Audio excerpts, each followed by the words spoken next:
দেখুন মানুষের বিবেক আজকে কোথায়। এই মোটরসাইকেলওয়ালারে বাঁচাইতে গিয়ে সিএনজি গাড়িটা অ্যাক্সিডেন্ট করছে, সাথে যাত্রী আছে।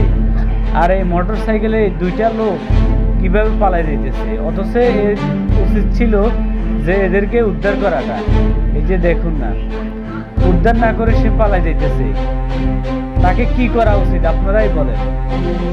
সে কি মানুষ নাকি পশু?